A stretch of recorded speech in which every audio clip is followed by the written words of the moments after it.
Okay, so we all know water is vital, right? Fundamental. But have you ever really stopped to think about the huge industry behind it? I mean, the one making sure other industries can use water, clean it up, and importantly, reuse it responsibly. Hmm. It's this multi-billion-dollar sector, and well, it's not just growing, it feels like it's quietly exploding. It really is. So today we're doing a deep dive into the global industrial water treatment market. And our sources for this are pretty comprehensive market reports, data that forecasts growth, key trends, all the way out to 2033. Right. Our mission really is to cut through all those numbers, figure out what's actually happening in this really critical sector, why is it growing so fast, and what does that mean for the bigger picture, sustainability, industry, all that.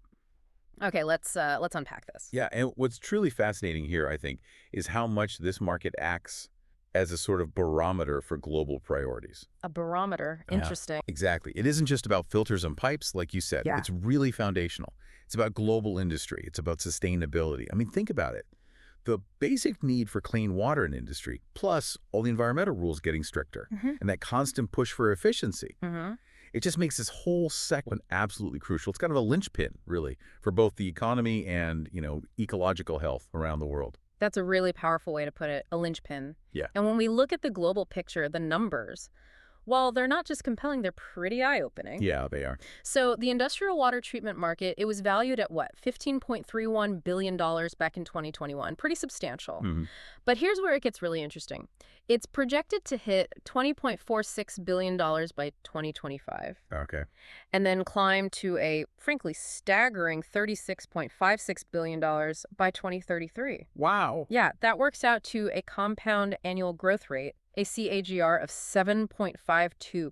7.52%. That's more than doubling in, what, just over a decade? Yeah. It tells you this isn't just some small trend, it feels like a fundamental shift. It absolutely is. It really is. And to really grasp what that growth means, we kind of need to dig into the regions, don't we? Definitely. Because that's where you see the specific drivers, the different patterns playing out.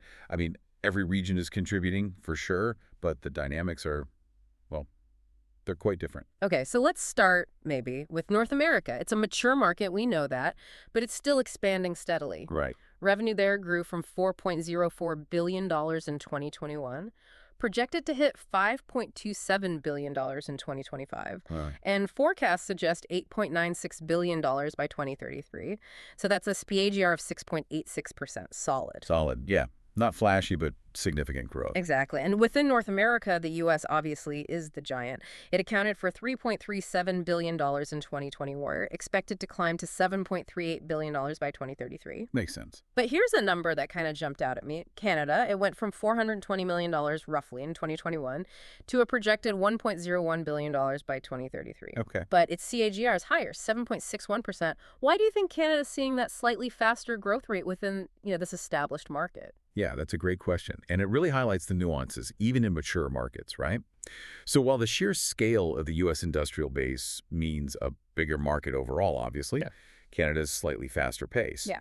It could suggest, perhaps, a stronger focus on new industrial projects, maybe particularly in resource sectors. Like mining or oil and gas? Exactly. Yeah. Places where water treatment isn't just essential, it's increasingly facing really stringent new environmental rules. Yeah. Mandates. Right. It might also point to maybe a quicker uptake of advanced, high-efficiency water treatment tech within those specific Canadian industries. That makes a lot of sense, yeah. Especially given how resource-heavy Canada's economy can be. Okay, so shifting gears. Let's look at Europe. We see a similar story there, right? Stable, significant advancement. Similar. Revenue climbed from $3.44 billion in 21 to $4.50 billion in 25, and it's heading towards $7.79 billion by 2033. The CAGR there is 7.09%. Right, pretty strong. And it's not just like uniform growth across the board. Certain countries are really pushing things forward. It's exactly. Europe, much like North America, shows that stable progress, but yeah, Germany really stands out. Germany, okay. Their market went from about $685 million to a projected $1.67 billion by 2033. That's a really strong CAGR of 7.80%. Wow, 7.8, higher than the European average. Yeah, and it's not just their industrial size. It's, I think, also down to Germany's exceptionally tough environmental laws and their, advanced manufacturing sector. Right. But other countries matter too, of course. The UK is growing at 7.41%. France, Italy, There's also significant, driven by their diverse industries. And you even see smaller nations like Sweden often being pioneers in adopting really cutting-edge sustainable practices. Hmm. And across the EU, those discharge limits keep getting tighter, especially for things like persistent organic pollutants. That forces industries to invest in newer, more sophisticated treatments. Hmm. That directly fuels the market growth we're seeing. Okay, so North America and Europe. Solid, mature growth, driven by regulation and efficiency. Pretty much, yeah. But let's pivot now to Asia Pacific, because this seems to be where the real acceleration is happening globally. Oh, absolutely. This is the powerhouse region for growth right The now. market there escalated from $5.31 billion in 2021, jumped to $7.27 billion by 2025, Mhm. and it's expected to hit a massive $13.67 billion by 2033. Huge numbers. It really is. That's growing at an incredible CDR of 8.21%. That's significantly higher than the global average. Way higher. And you mentioned this isn't just about like building more factories, right? It's something more fundamental. It absolutely is. Asia Pacific's explosive growth, it really leads the global charge. And it's because of, well, a mix of things. A rapid industrialization, obviously growing populations, Right. but crucially, a rising tide of environmental awareness.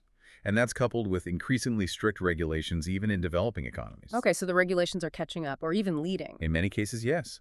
Look at China, for example. Their whole ecological civilization push. Hmm. Well, it means industries that maybe once just discharged wastewater without much thought Yeah. are now mandated to invest heavily in treatment. That creates this immediate massive demand for these solutions. Right. So policy is directly creating market demand. Exactly. We're looking at China hitting $4.14 billion by 2033 with an 8.41% CAGR. Very strong. And India. India's even higher, Yeah. a CAGR of 9.08%, growing from around $738 million to $2.09 billion. 9%. Wow. Yeah.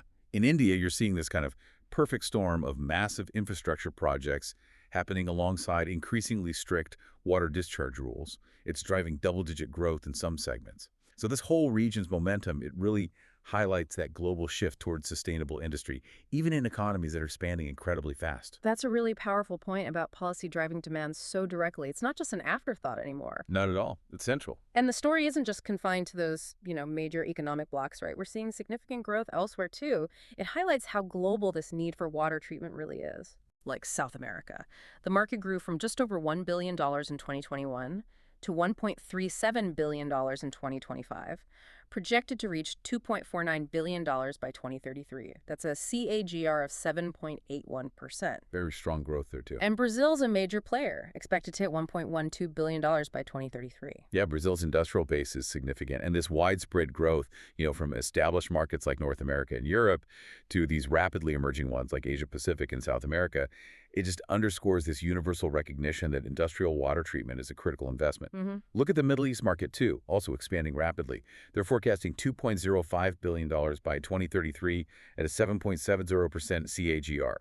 Saudi Arabia, Turkey, the UAE are leading there. And what's driving it there? Is it different? Often, yeah. It's heavily driven by water scarcity, naturally, Mm-hmm. and the need for really advanced solutions, like treating the byproducts from desalination plants, for example. Okay. Makes sense. And even Africa's growth is substantial. Projected to reach $1.59 billion by 2033, a CAGR of 7.18%. South Africa and Nigeria are key contributors there, facing their own challenges with industrial growth and water stress. So, okay, let's pull back for a second. If we try to wrap our heads around this, Yep. what does this all mean for you listening? We've basically seen that this global industrial water treatment market is set to more than double. It's growing from $15.31 billion in 2021 Yeah. to an estimated $36.56 billion by 2033. And that's fueled by this really robust 7.52% CAGR overall. Exactly. And if we connect that back to the bigger picture, it's crystal clear that Asia Pacific is leading the charge, right? Yeah. Highest projected CAGR at 8.21%. Right, with India over 9% and China over 8%. Precisely. South America is also showing really strong growth, 7.81%. Meanwhile, you've got North America and Europe demonstrating that stable, significant advancement. Canada showing strong at 7.61%, Germany at 7.80%. Right. And it's not just about the overall scale increasing, it's about sophistication, too. Yeah. We're seeing specific technologies like advanced membrane filtration or zero liquid discharge system. ZLD. Yeah, ZLD. Those are driving a lot of this growth, especially in those high CAGR regions, as industries really push for greater efficiency and, crucially, compliance. So this massive expansion, it's definitely not random. It's being driven by these really critical factors, Hmm. increasing regulatory pressure, Absolutely key. growing demands for industrial infrastructure, especially in emerging economies, Hmm. and just escalating environmental concerns everywhere. It feels like a vital sector that's just becoming more and more important every day, a real cornerstone of sustainable industry. It absolutely is, which I think raises a pretty important question as we wrap up. Considering this immense economic value, this rapid expansion of industrial water treatment, Mm. all driven by these essential environmental and regulatory needs, what implications does this market's growth really hold? For the future of global water resources, sure, but also for that ongoing push for sustainability, Mm. especially with emerging economies now leading the charge in growth. Hmm. And maybe for those of you tracking this space, what might you predict? What innovations are we likely to see in this space over the next decade? Are we seeing consolidation among the big players, or is there still room for disruptive startups to shake things up? Something to think about. Have you ever stopped to think about the hidden systems that keep everything running, especially something as basic as water? Because right now, industries all over the world are wrestling with this really huge challenge. How do they manage water smartly and, responsibly? So today we're doing a deep dive into the industrial water treatment market. We want to unpack what's really pushing its growth, look at the roadblocks, the things holding it back, and explore these sort of transformative trends that are pointing towards a more sustainable future. This isn't just about machinery, it's about critical solutions for a changing planet and, well, a changing economy too. It's incredibly important we get a handle on this. Industrial water management, it directly hits environmental health, sure, but also whether businesses can even keep operating long term. The choices made here have these ripple effects, affecting costs, ecosystems, basically whether industries can keep the lights on. Exactly. So if it's that crucial, what's actually igniting this market? Let's get into the drivers. I think the most obvious ones are these twin pressures, right? Water scarcity keeps getting worse. Yeah, that's a big one. And at the same time, environmental rules are getting much stricter. So you have industries, everywhere struggling with less fresh water available. For their processes, for the communities. Right. And they're under this intense microscope from environmental agencies. It's really forcing their hand, pushing them to invest in, well, serious water treatment tech. And what's fascinating there is how governments are shifting their approach. It's not just regulation anymore. They're actively promoting water reuse, seeing it as strategic. Strategic, huh? Well, helping industries become more resilient to drought, future-proofing their operations against running out of water. It's moving from just, you must comply, towards, you need to be sustainable to survive. Okay, that makes sense. Beyond just the scarcity and the rules, what about just sheer growth? Global development, I mean, all this rapid industrialization, cities getting bigger, especially in, say, developing economies. Yeah. Is that creating a totally different kind of demand? Oh, absolutely. Think about it. Fast industrial growth, massive urban expansion. Yeah. It creates this unprecedented need for reliable water. And just as important, for dealing with the huge amounts of wastewater that come with it. Right. And this isn't just about being green. These water treatment solutions, they ensure plants can keep running. They minimize downtime. Downtime from equipment getting damaged by bad water. Or from getting fined or shut down for environmental violations. Yeah. And increasingly, it's about their social license to operate. Interesting. So how they manage water impacts how they're seen by the public, by investors. Exactly. In many places, managing water responsibly is becoming just as crucial as, turning a profit for community trust, for investor confidence. Which brings us neatly to recycling, right? It feels like the conversation has shifted beyond just treating wastewater to get rid of it. Precisely. The big focus now is shifting towards closed-loop systems and zero liquid discharge models, ZLD. Zero liquid discharge, so literally no liquid waste. That's the goal. And look, this isn't just an environmental feel-good thing. It's becoming an economic necessity. These advanced solutions, they cut down freshwater use directly, which lowers costs big time. They help meet those tough regulations we talked about, and they really strengthen a company's sustainability image. So it really is a win-win. Good for the planet, good for the bottom line. Absolutely. You're essentially turning what used to be waste into a resource. Okay, so the picture is one of, pretty rapid growth, lots of innovation, but it can't all be smooth sailing. What are the major hurdles, the headwinds slowing things down? I guess the first obvious one is cost, right? The initial investment, setting up these advanced systems. Things like reverse osmosis, UV disinfection units, maybe even those full ZLD setups. That's got to be expensive up front. You've hit a key point. Those upfront costs are substantial, and then you add in the energy needed to run them, the ongoing maintenance. It often makes smaller companies, SMEs, hesitate, small and medium-sized enterprises. Right. They might see it as maybe a luxury, not essential when they're focused on just running the core business. Exactly. It's a big financial barrier for many. So does that mean it's mostly the big corporations driving adoption? Or are there ways for smaller companies to get involved, maybe different financing options? It definitely gives larger companies an edge, having deeper pockets.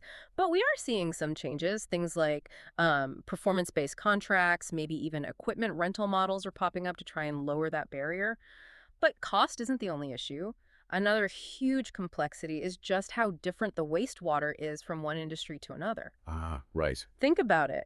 The stuff coming out of heavy metals, maybe acids, is totally different from, say, a food processing plant with all its organic waste. So you can't just have a one-size-fits-all solution. It's like needing a custom-made suit for every single factory, and the measurements might even change day to day.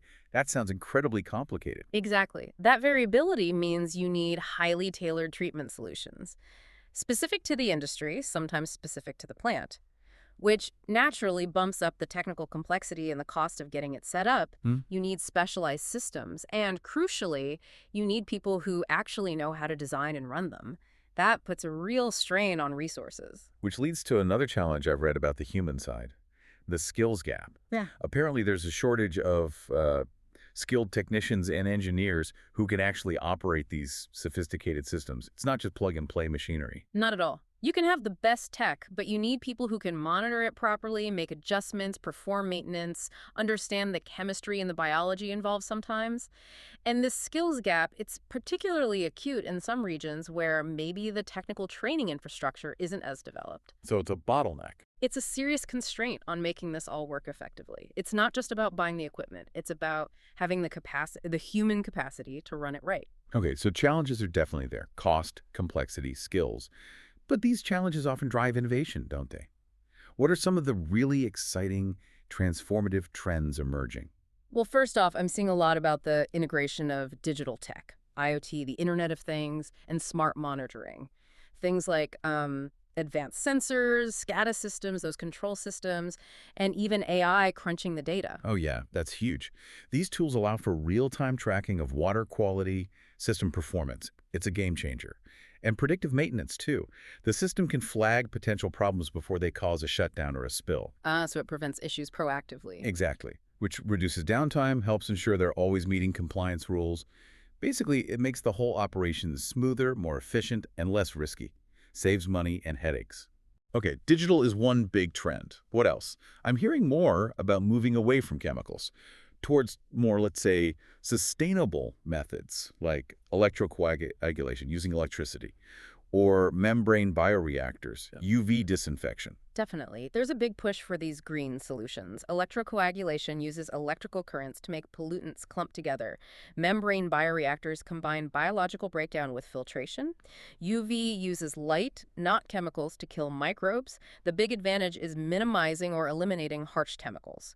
That's better for the environment, obviously, but also safer for workers, and often leaves the treated water in a better state for reuse. And does that help companies with their image too, like sustainability reporting? Absolutely. Using these greener techs aligns perfectly with getting eco-labels or sustainability certifications. So it boosts public perception, regulators tend to like it.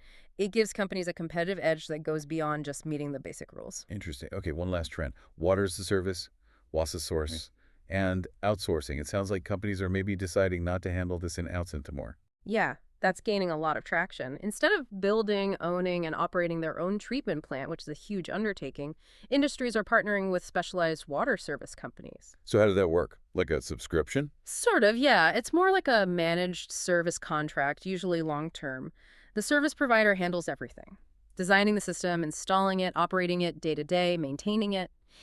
The industry basically pays a predictable fee for the service, for clean water, or treated effluent meeting certain specs. So it turns a big capital expense into an operational one. Exactly. And it lets the industry focus on its core business, making widgets or whatever, while leaving the complex water management to the experts. It simplifies things dramatically for them, like cloud computing, but for water. Okay, so wrapping this up, what's the big picture here?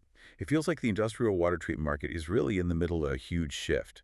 It's being shaped by these massive global challenges like water scarcity, but also by amazing technological leaps and this growing drive for sustainability.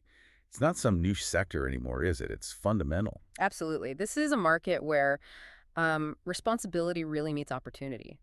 Making smart investments in water treatment today isn't just about compliance. It's about building resilience, efficiency, ensuring a cleaner future for the industry and, well, for everyone. It's about making economic growth and environmental health work together, not against each other. So maybe the next time you use a product or even just turn on the tap, it's worth thinking about that hidden journey of water through our industries and how these innovations we've talked about today might actually be reshaping our world's resources and maybe even your daily life in ways we don't always see.